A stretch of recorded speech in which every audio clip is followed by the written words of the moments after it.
Our next guest is the author of The Color of Water, a Black Man's Tribute to His White Mother. James McBride is a storyteller par excellence. His new book is Kill 'Em and Leave, Searching for the Real James Brown. I started reading it. I couldn't put it down. So he joins us now. James, thanks for coming on the program. Sure, thanks for having me. Okay, so let me tell you right off, I have one problem with this interview, and let me tell you what it is. Whenever I interview an author, I read the book, I make notes on my Kindle, I print them out of the things that really struck me and grabbed me, and my notes are too long. I got like 9 pages here. I really appreciated your book, and this is coming from someone who's read a number of other James Brown biographies, but I really think you added a lot to the literature of James Brown and the period of musical history he represents. So first of all, thank you for that. Sure, I was happy to do it. And secondly, I wanted to ask you a couple things about the book going into it. One is you're a musician yourself, right? Right. And you play Yeah. what? A sax? Yeah, saxophone. Yeah. Mm. All right. So your original motivation for writing the book, according to what I read in the book, was that the opportunity came up. It was you needed the money. You wanted to suggest Jerry Hershey or some of the other great soul writers, but that had already worked the James Brown story. But did you feel any other connection to the story at the same time, or what did your relationship? You talk about knowing about James Brown, your sister going to his house, and so on when you were little kids. But how would you describe your relationship to James Brown's music and to his memory at the time that this offer presented itself? Well, I mean, I think like every young musician, I dreamed of playing in this band, and I thought he was just a superbly gifted musician. There's no question in my mind that there was nobody greater in terms of development of soul music than James Brown. So I felt there was that, and then there was also the added element that his life has not been played out right in terms of how people have spoken about him. He was always considered kind of a nut. And I just felt that anyone who was that good could not be crazy. Anyone who was that talented, has to be, has to have some grounding in reality. And also, I think the fact is that, oftentimes we talk about these people like James Brown and other artists like him. We don't really pay any attention to the things that shaped them and made them what they are. We often show them just as being, these kind of, we just show the end result. We rarely talk about how they got to where they are.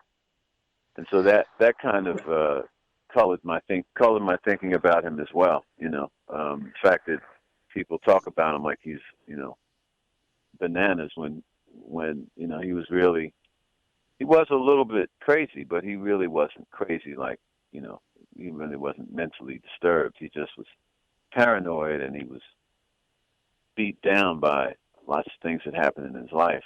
He Yeah, was a lonely man when he died.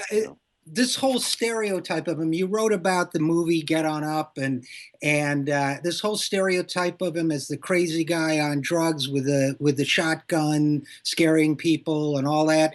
I remember, because I grew up on the music of James Brown, that Right.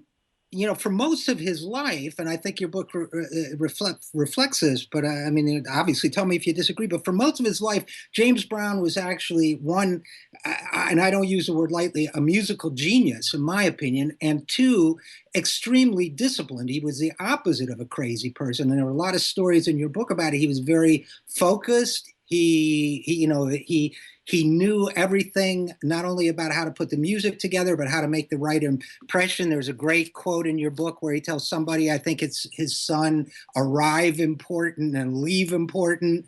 Kill Right. him and Yeah. leave is something that, he used to say to Al Sharpton, and I guess other folks too, make your impression and go. So whether it was the business side, the mystique building up the legend side, or the music itself, I would say the majority of this man's life was one of extraordinary discipline and accomplishment, not craziness. You think that's a fair description?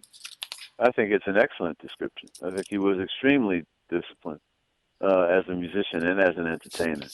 And I think he had a deep moral fiber to him that most people didn't. Well, I think black audiences really understood James Brown in the sense that he was, he represented something important to the community. He represented the social, social status, social significance, not social status, but social change and cultural improvement. He represented those things, and he knew that, so he tried to stay with that. He understood that as his career blossomed, that he was seen as more than just an entertainer, and that was because he emphasized, well, black audiences knew that James Brown loved him. He was kind of like the uncle who shows up, who gets drunk and takes out his teeth and snaps his chompers around and sticks his teeth back in his mouth, but he loves you and you love him, and so he had that familial relationship with his audiences. And the other thing was that he was very disciplined throughout most of his life, but his problems would overcome him, and they would just bust out of him, and then he would do some kind of crazy, sometimes eccentric, and later in his life more crazy behavior, because he did get hooked on PCP when he was an older guy, which is very unusual for someone his age in his 50s to start taking drugs after a lifetime of not taking it. But behind the looking glass, behind the scenes, he had married his third marriage. He was married to a drug addict, and she kind of, I won't say she let him into it, but they both were in a lot of pain, and mental pain or emotional pain, and there were there was no breaks, no safety zone. They had the money, so they got high, and then during this period, his career tanked. He became an oldies act, and that was very hard for him. What happens when you outrun your own revolution? Right.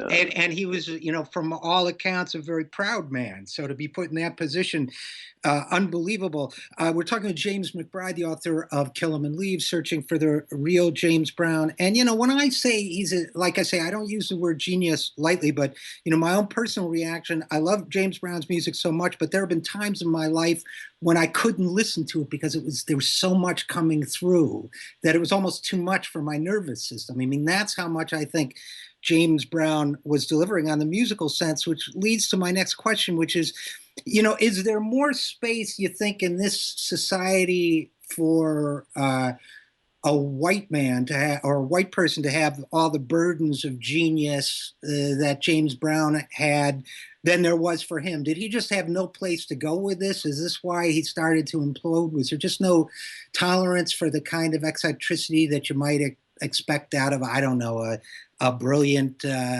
painter of European descent or something? Where does race figure into all of this?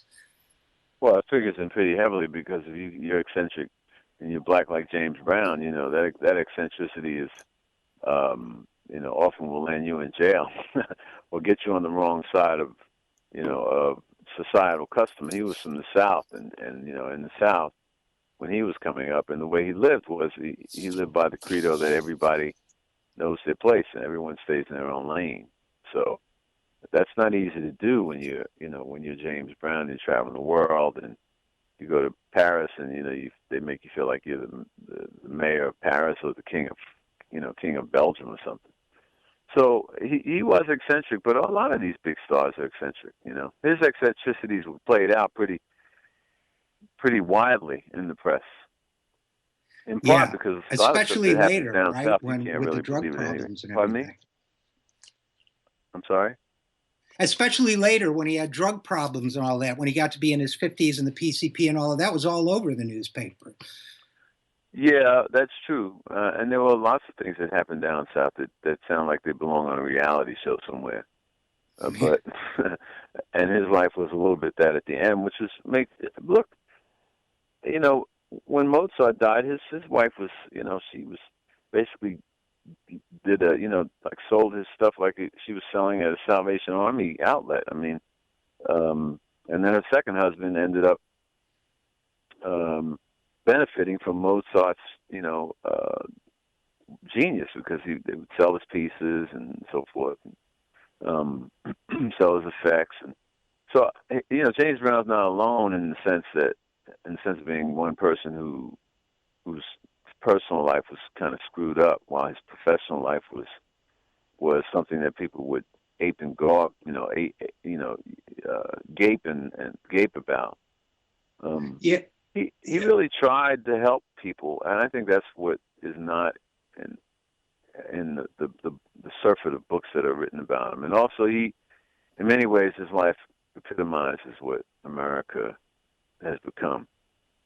A couple things about that. And again, we're talking with James McBride, author of Kill 'Em and Leave, Searching for the Real James Brown. A couple things. One is, your book really does a great job, I think, of pushing that message out that look, James Brown, I didn't always agree with the way he expressed his political ideas in terms of electoral politics and all that. I think he flirted with republicanism, and he had his song Funky President that I think was about Gerald Ford, if I remember correctly. But he was a complete idealist. He tried to, as you point out in your book, and the stories about his estate are unbelievable, but he tried to leave his money to poor kids of all races. He did, say it loud, I'm black and I'm proud. Your sister knocked on his door when she was a little girl, and he said, stay in school. This was a guy who genuinely tried to do good, right? Yeah, he genuinely tried to do good, and he genuinely compare his body of work with that of other people with whom he should be compared. Like, I don't know, the giants like the Beatles and Elvis. He wrote songs that really directly affected social change, that addressed it in positive ways. And even in the 80s when he was broke, when he lost his plane and he lost his radio stations and all of that, he still refused to do beer commercials and sneaker commercials and any sort of crazy consumeristic stuff that today's stars they're falling over themselves to try to get one of these sponsorships so they can sell booze or beer or tennis shoes to poor kids. James Brown had a concept. You've got that in your book that in the mid '80s when he was broke, he wouldn't do sneaker or beer commercials. His children need education, he told his manager. They don't need sneakers and beer. That's genuinely, in my mind, that's heroic. Yeah. Well, I agree.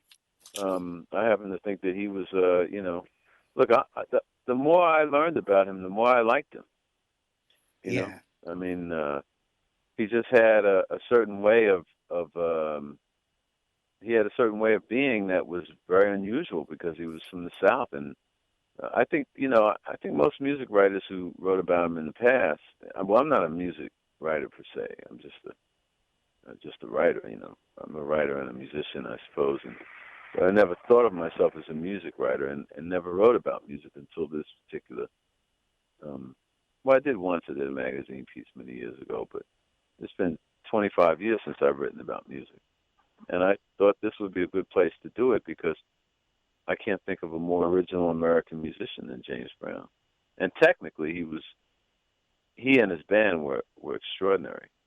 Oh, they were unbelievable. And the discipline that was involved in James Brown becoming the singer he was, he played a few instruments, the dancer he was, the organ arranger he was, he really, I hold him on the same level as any of the, other giants of the last 75 years, maybe longer. To me, he created something absolutely new. I don't know if you agree with that, but I think what he did for music was revolutionary. You used the word revolution. I think he was a revolutionary musical figure.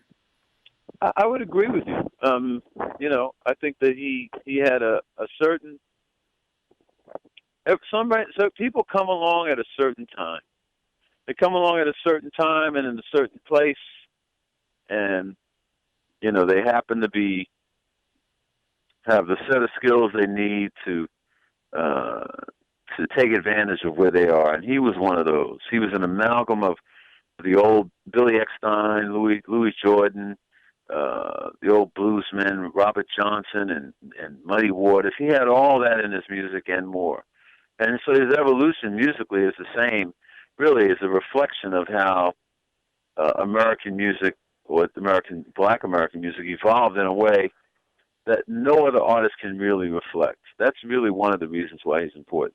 And in addition, the way his life was conducted and the way he was born and raised is really, and depicted, and that's important, is really reflective of the American experience, because he was depicted as in so many different ways, and so many ways that are not really accurate.